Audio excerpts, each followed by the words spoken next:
Yo, you guys, this is Blacklist to the Abyss, and you're watching my late, out of date review for Hunter x Hunter episode 127. Alright, today I finally got done with all the schoolwork I had. So I don't know if you watched any of my last couple of videos, the last reviews I did. But I had a presentation I had to prepare myself for on Monday, another presentation on Tuesday, then an exam on Wednesday, and then a final project that was due today. So I've been like working on stuff nonstop because it's the last week of classes and professors are stupid, and they don't realize the fact that every other professor is also going to be saving things until the very last week of school. So then you end up getting hit with all this work at once, and you're just really busy. So that's why this review is up late. Today was the first time I was actually free, and I decided to spend most of that time relaxing and doing whatever I felt like rather than sitting down and preparing to do a review. So, but I figured I should at least get it up today and not not wait for another day to pass. So, especially since I have JoJo tomorrow. So, yeah, Hunter x Hunter. Um, finally get started with the review like 2 minutes in. Um, so with this episode, Poof and Yuppie they head towards the explosion, and Poof's clone, it's getting the same thoughts that Poof is having. Well, not the same thoughts, but it's getting the same information that Poof is getting, and the real Poof, I mean, the majority of the clones, and yeah. Um, and when it realizes what's going on, what happened to the king, the clone is just like I don't even want to use a word because I don't think any words can actually describe just how angry and just pissed this dude was. And Knuckle was going up there to try and like talk to Poof, like he thought he was going to talk ninjutsu him like he did Yuppie. Well, he didn't really talk ninjutsu Yuppie. It's more like a act no jutsu or whatever. Who cares? The point is that he thought he was going to talk ninjutsu Poof. That no, no. Right? He saw the way that face that Poof made. He saw with that face that okay, there's nothing I can say to this guy. This dude is just that is his true nature. All right, that is the true nature of the Chimera ants. He saw Poof and he realized that right away. So he just sat there and just let Poof leave, and that's what he did. He left to go meet up with the main body. Right now, I wonder if he ever got there. Oh, who cares? Um, so after that, Ikago he surfaces, and he meets up with Kahlua, and everyone meets up, right? Everyone meets up, and they're trying to discuss what to do next. They know that Gon wants to fight Pitou by himself. However, we all know that Pitou is freaking strong. Netero said himself, I don't think I could beat Pitou. She's probably stronger than me. Right, so if she's stronger than Netero, then she's definitely stronger than Gon. So Ikago's thinking like, yeah, Gon probably can't beat Pitou by himself. As a matter of fact, all of us probably can't beat Pitou together. Right. However, even though that is the case, they still want to be there for him and support him in case he does end up needing help, which he will. All right, but at the same time, they want to respect his wishes, so they want to let him fight by himself as long as possible, and then when they need to step in, then they'll step in. And because of the fact that they know that they probably can't beat Pitou altogether, it means they're prepared to die just to help support Gon. Right, so I mean, it means they care about him. They're good friends. That's what it means. Right. Um, However, I think it's worth mentioning that even though Ikawa was saying, yeah, Pitou is stronger than all of us, um, the concept that's come up a couple times in the series already is that being stronger than someone doesn't necessarily mean you're going to be able to beat that person, because in a Nen fight, in a fight that involves Nen, anything can happen. All right, so uh, I don't I won't say it's I won't go as far as Ikago did, saying like, oh, all of us together wouldn't be able to beat her, but she's strong, so it's still gonna be tough. I don't go and beating her by himself. That's I was spoiled on something, so I know there's a certain thing that Gon does, but I don't know how it is he goes about it or what it ended up becoming of it, what ended up coming from it. So I mean, I don't know what's well. You know, what, let me just not talk about it anymore. That way, I don't need to think about how to phrase things. All right, so let's just skip over Gon. Well, not skip over Gon and Pito because a lot of the rest of the episode has to do with them. Um, yeah, so uh, Pito finishes healing Komugi. All right, and she wants to pretend as though she is still healing Komugi and use up as much time as possible so that she can think of a plan. All right, Gon isn't going for that. All right, Gon senses that she's done, and she tells her to get up so that they can leave. All right, and she's sitting there trying to figure out like how did he find out? How did I find how did he find out? Did I relax a little bit too much? Did, did I really did I exude too much bloodlust a while back? What did I do to allow him to sense that I was finished? Uh, so she's thinking all that. In the end, she decides, "Oh, screw it, I'll just do what he says." And then Komugi wakes up, and she tries to use that as an excuse to like not leave and actually like go protect her. But the Gon's like, "No, no, no, no, no, no, no, no, no, no. All right, I'm not gonna let you delay me anymore." All right, he threatens Komugi and says, "If you delay me anymore, I will kill her." All right, that would probably make the last hour of your time feel kind of meaningless when like you wait an hour just for her to be healed and then you're gonna kill her anyway. Like that seems like that'd be the ultimate waste of time. Though I guess there is kind of a difference between a human killing a human and a human preventing the natural enemy of humans from actually healing and reviving a human. That's kind of well, no, actually, no, I take it back. It's not different because the reason they're fighting it has nothing to do with humanity. They're not trying to save humanity. They're just Goen's only fighting for Kite. So yeah, okay. So forget what I said. It's just it'd just be a waste of time. I don't know why you would kill her, but whatever. Uh, Pito doesn't really. She knows that she could probably kill him from that distance, but her instincts are telling her not to do it and just to do what he says and follow him because his sensors are so keen that she might actually fail in her attempt to take his head off. All right. And as she's walking towards Gon, Killua and the others show up. All right. And Palm was not there. All right. Palm was not. She did not reveal herself. We saw Meliorone there with his abilities activated, and I would assume that he was making contact with Palm as well to hide her presence. But she was not there because it's kind of similar to what went on with Knuckle not too long ago, where he decided not to tell Gon information because that might ruin his mindset and increase the chances that he would lose. For Gon right now, if he sees Palm and realizes that she's okay, so even if it's just a small amount, there will be a little bit of that anger that disappears.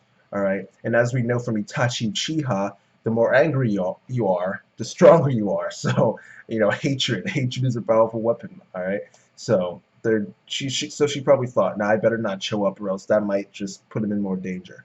Um, but yeah, so after everyone shows up, Knuckle offers to actually use APR on Pito in case she tries to escape. That way they can track her and everything. All right, and Gon's like, nah, that won't be necessary. And he essentially he takes Komugi hostage. All right, he takes Komugi hostage, and once he does that, Pito's like, all right, yeah, I just screw. I'm not going to try and think of ways out of this. I'll just go with him. I'll just go with him. All right, so she does. She and Gon they leave to head towards Beijing, and she when Pizza was leaving, she was grabbing her arm, right? She was like holding on her arm, and at first I thought she had injured herself, but then I thought maybe rather than injuring herself, maybe she was like shaking or something, and she didn't want it to be as visible. because she was like clearly not top condition when she you could see the beads of sweat going down her forehead and everything. She was not doing too well in that in that atmosphere that Golden created. So I don't know. Maybe it probably is nothing, but I figured I'd mention it anyway just for the heck of it. Um, Now Gon and Pito are the only ones actually heading to Beijing. Um, Gon told the others to stay back and that he would go and fight her alone. And Killua, he actually understands this, and he says that if he were actually to be captured, he could be taken as a hostage, and that would negate the purpose of having Komugi hostage, right? So, yeah, Knuckle praised him and Gon for being able to think like that at such a young age in a situation like that. Um, does anyone else remember the time when Killua was actually stronger than Gon? Because it doesn't seem like it was that long ago. As a matter of fact, it was this arc, wasn't it? Like what was that dude's name? It was three of them. Kite, Gon, and Killua fought against three Chimera ants back in like NGL, like the base of NGL. Um, I don't remember their names.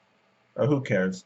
There were three Chimera ants down at like the underground of NGL, their base and everything. And Kite took the one dude out easily. Gon took the one girl out easily, and Gon was like the only one that actually struggled.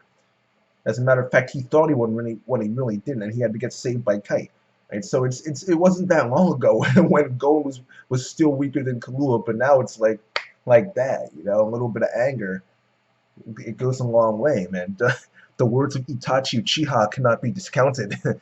All right, anger is a powerful weapon. It just allowed him to just.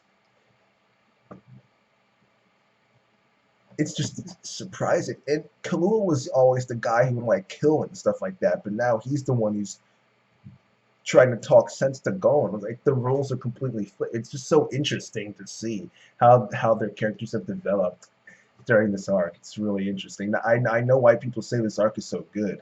It's not just because of the action. It's not just because of the story going into it. It's because of the characters. Well, I mean, the story has an impact on the characters, obviously, and how they develop. But you know what I mean, right? Just seeing this character growth and development, it's great. Um, but yeah. Oh yeah, Komugi. I feel bad for Komugi because she has no clue what's going on, and she's just like now she's being held hostage by a bunch of people she doesn't know, and she has no clue what's going on. I feel bad for her. Hopefully they actually explain things to her. Knuckle probably will because he's nice. Um, hopefully they will. But yeah. After that, the end of the episode was Poof and Yuppie. They make it to the site of the explosion, the miniature rose, and Yuppie, he, after seeing what has happened to Miram, he decides to just flip back to his to his normal self and want to kill the humans, not spare any of them. So I tried to tell Knuckle the dude was still an enemy, but I won't say I told you so. But I mean, I told you so. The dude never stopped being a threat. He was always a threat. All right, I said it, didn't I? It takes all it would take is something like that, and then he'd be back to killing humans. All right, but whatever. He ends up going inside the fire and like lava and all that stuff, and he comes out crying. Poof can figure out what's going on from that. He's crying too, and Yuppie is holding something in his arm, and it looked like the fact that it has. Okay, maybe it's just me. Like I've seen. It's practically the law of shonen. All right, the law of shonen says that Miram shouldn't be dead. The law of shonen says that Miram can't be killed off by a side character. All right. I mean, Netero is awesome and all, but he's still a side character. And the law of shonen says that main villains are not killed off by side characters. So maybe it's that. Maybe it's that. But I'm just like, maybe it's that, and I'm like unconsciously missing obvious details. But that wasn't Miram, right? Like it was like a Buddha like statue thing. So was that like, did his body transform into that because of the explosion, or like, or is Yuppie just an idiot and he grabbed something and he thought it was Miram when it wasn't? Like I'm so confused. Like I was straining my eyes trying to like see like, is it, that's not Miram? Like, is it? No. Like I was trying to force myself to see it and I couldn't. Like maybe I'm just an idiot. I don't know. Maybe like I said, maybe it's the law of shonen that says he shouldn't be dead. So maybe because of my disbelief in him being dead, maybe that has caused me to miss important details in order to keep him alive in my mind, so that the law of shonen can be right. But I don't know. I if I like the way they were reacting was, it was definitely Miram. Miram is definitely dead, but no, like I don't know. I don't know. I don't know. I'll just wait till next episode. I'll just do that. Maybe and since I'm stressed out too from all the schoolwork I've had to do, maybe I don't know. I'll just leave it. I'll just leave it there. I won't even comment about it anymore. I'll just leave it there. Um, yeah, that's that's it, you guys.